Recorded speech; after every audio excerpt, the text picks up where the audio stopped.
Look at this boy. Isn't he cute? He's the cutest. Hallo. Boop, boop, boop.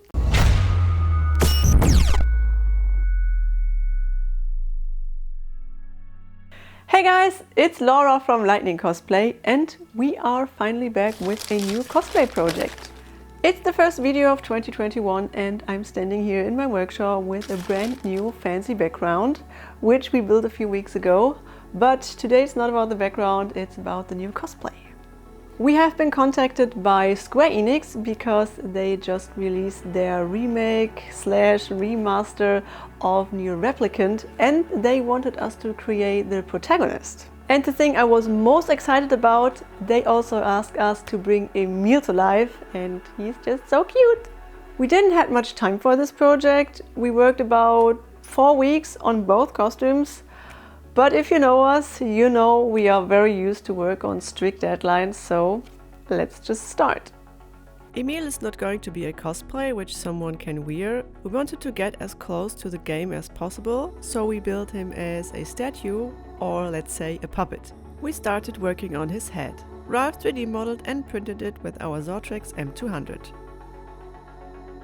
The teeth were printed with the Zortrex Inkspire. These days we prefer to print small and also detailed pieces with our resin printer because the prints are super clean.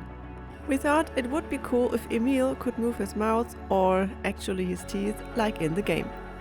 So Ralph added a mechanism to Emil's head which makes it possible to pull down the lower teeth. As glue we like to use ABS slurry. You can make it yourself by just melting ABS leftovers with acetone. In our opinion, this is the best glue for ABS prints. The tape is for holding everything together during the cure time of the glue. We always let it cure overnight. Then I removed the tape and started to fill all the gaps with an epoxy putty. Then it was time for a lot of sanding and layers of spray filler. It took us a few days until the surface was super smooth.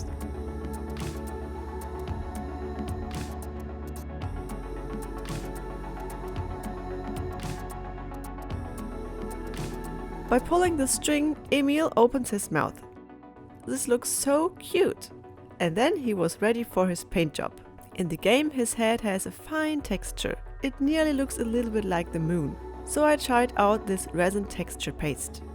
Once they are cured, they are rock hard. Some spots were too textured, so I sanded them down a bit.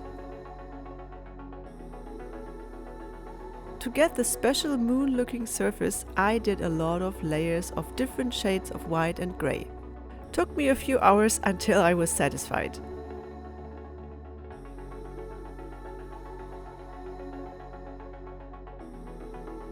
Then I painted on the details, like the nose and the eyes. For the circles around the eyes, we cut out a stencil with our laser cutter.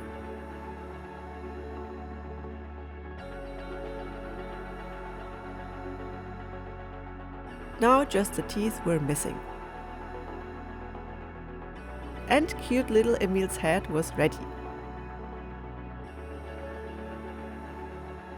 I'm so happy with the texture. For his body we bought a skeleton which we modified a bit. We removed some bones, replaced some screws and wires and gave it a nice paint job. The fabrics for Emil's scarf and cape have a special pattern, so I took the reference from the game and created the pattern myself. I used Adobe Illustrator for the outline work.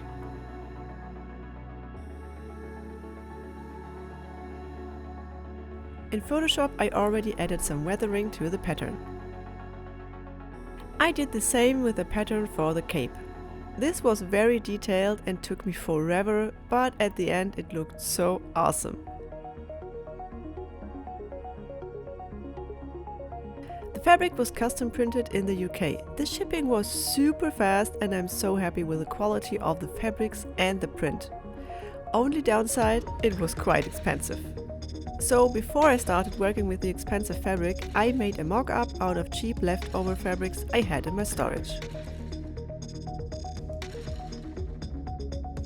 Then it was time to cut everything out and sew the parts together.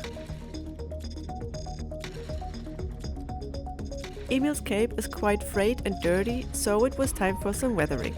For that, I like to use a hole saw. I added a lot of dark brown airbrush color to make the cape look like super old and worn. It was time for the last details for the cape. We 3D printed these rings and painted them chrome silver. Of course, they also needed some weathering. The rings are attached to straps on the bottom of the hem of the cape.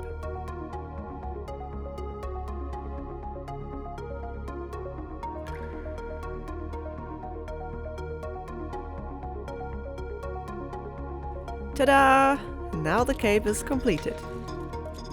Next, I worked on the scarf. For that, I made a paper pattern and traced it onto 5mm foam. This will make the scarf keep its shape. I added a thin layer of padding before I added the fabric.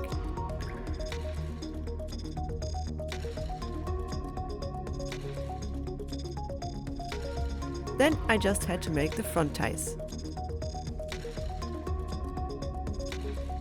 Of course, the whole scarf needed a bit of weathering too.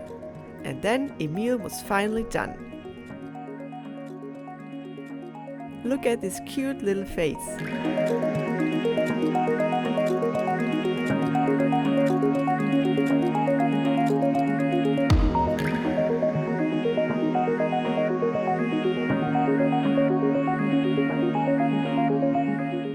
It was time to work on Brother Nier. First, I went fabric shopping with Nikki from Lenora Costumes. Her job was to make the sleeves, the vest and the sash. So together we looked for the perfect fabrics. And this is what we bought.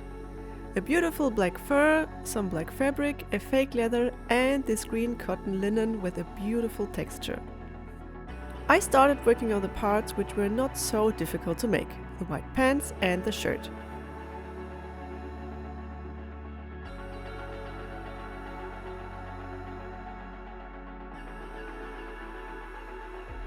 Brother Nier has a lot of small details. On his legs and on his back he has these door knockers, which we 3D modeled and printed with our resin printer.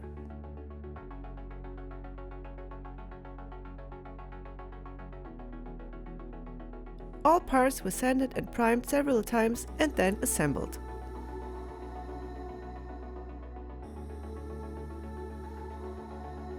Because we needed 5 of these, I decided to mold and cast them. I made a simple 2-part silicone mold. It wouldn't be a lightning cosplay project without some mold making and casting action. I always enjoy this so much. It is definitely one of my favorite parts when it comes to creating props and costumes. As silicone, I used something I had in stock, which was the Moldmax XLS.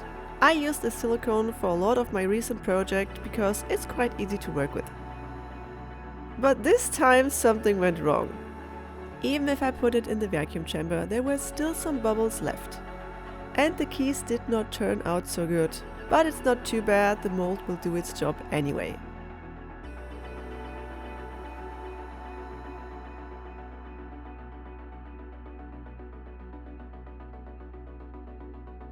For casting, I used Smoothcast 327, which I tinted black.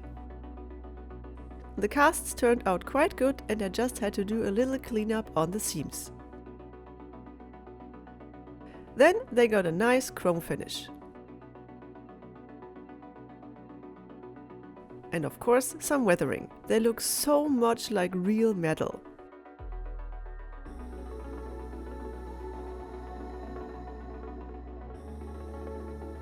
Brother Nier has some fluffy fur on his upper legs. So I took the beautiful black fake fur and made some sleeves for the legs.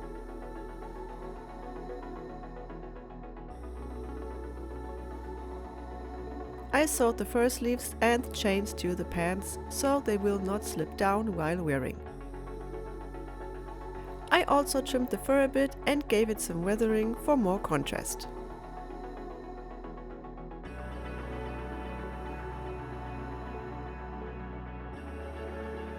In the meantime, Nikki worked on the vest and the other parts. A very important part was the embroidery on the vest, the arm sleeves and the leg pieces. So I did all the patterns in Adobe Illustrator. I can tell you, it took me ages. But we wanted every detail to look exactly like in the game.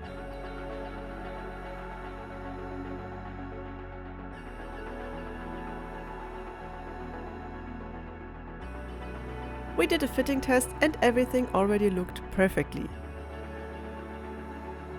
You see, I'm happy. Nikki is so talented and I'm super happy we could work together for this project. These are the finished vest, sleeves and the sash. Now it was my turn to make everything look like it was worn in a battle. First thing I did, I trimmed the fur because it was way too long. I like to use this mini belt sander when I want to weather seams. It is a quite nice tool if you only want to destroy a small spot or want to work very accurate. To give the costume more contrast, I highlighted some areas like the seams. Same goes for the fake leather flap.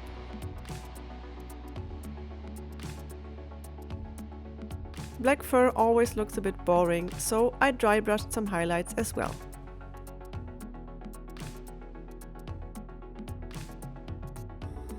And the sleeves also got a little bit of weathering.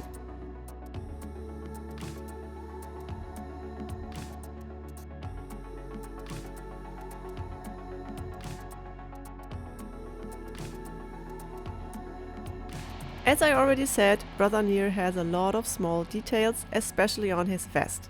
So we 3D modeled them and printed them with our resin printer. Then it was time for some cleanup and gave them a nice paint job.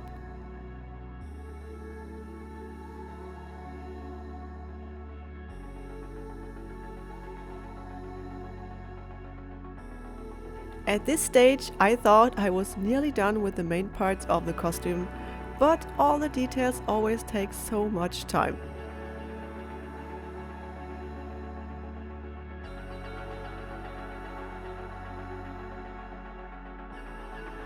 It's always so satisfying to see when all parts come together.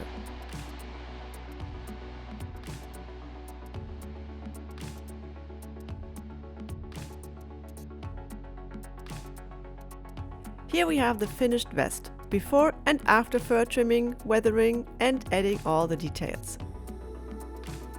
Next we worked on the gloves. The small plates for the fingers were cut out with our laser cutter. For that I used 0.5 mm ABS sheets. To bend them in shape, I heated them up with a heat gun. They tend to shrink a little bit, so keep that in mind when working with this material. To get a nice chrome finish, I painted them gloss black and then spray painted the chrome color. Looks like real metal, right? Of course, the plates needed a bit of weathering too. I just glued them onto the glove with hot glue while wearing it. Don't worry, the gloves protect me from the heat. The rest of the parts were printed, primed and sanded and also got the same chrome finish. Again, I used good old hot glue to glue everything in place.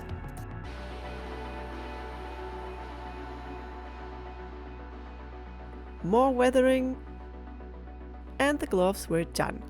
They are my favorite part of the costume. They look so much like real metal.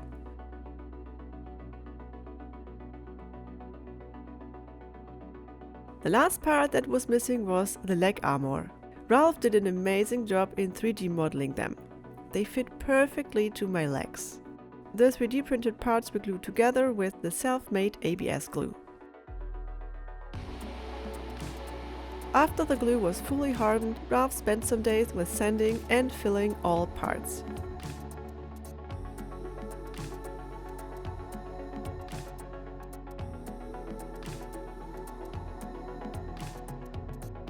Again, everything was painted silver chrome and I added some weathering.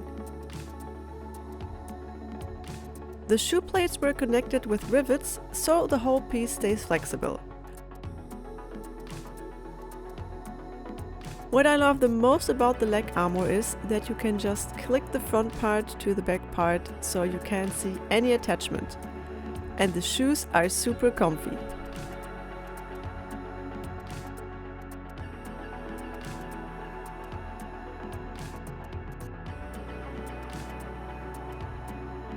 The wig was made by our friend Flo, aka Baka Cosplay. She's a true wig magician and did this one last minute, one day before the final photo shoot. So thanks a lot for this amazing work.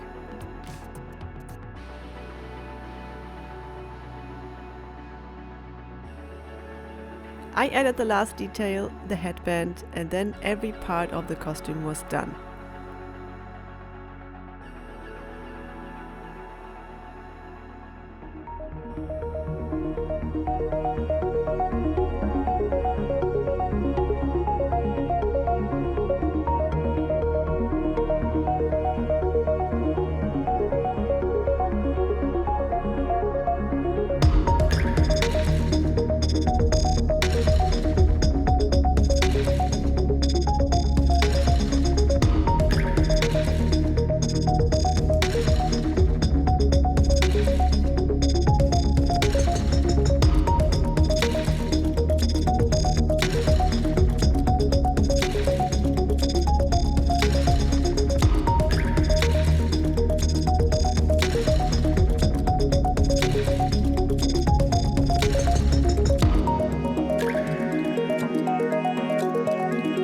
It was my first time cosplaying as a male character, and in the beginning I was super afraid if it would suit me, but at the end I was super happy with the result. We are all super happy with the outcome of both characters, and everyone who was involved in this project just did an outstanding job, so good job.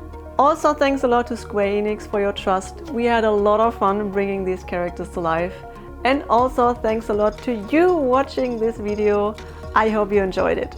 If you want to support us, we would be super happy if you give this video a thumbs up, subscribe to our channel, and then hopefully see you next time.